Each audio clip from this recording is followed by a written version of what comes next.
Imagine having an extra $10,000 in your bank account just by starting to save and invest early.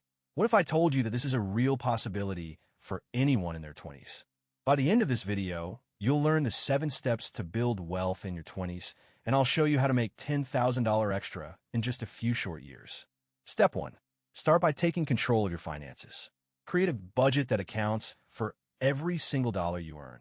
Let's say you earn $4,000 per month. Allocate 50% towards necessary expenses, 30% towards discretionary spending, and 20% towards saving and debt repayment. This might seem strict, but trust me, it works. Think of your budget like a car's fuel tank. You need to fill it up regularly to avoid running on empty. By prioritizing your expenses, you'll ensure you have enough fuel for the long-term journey to wealth. Take the first step today by downloading a budgeting app and tracking your expenses. Step 2.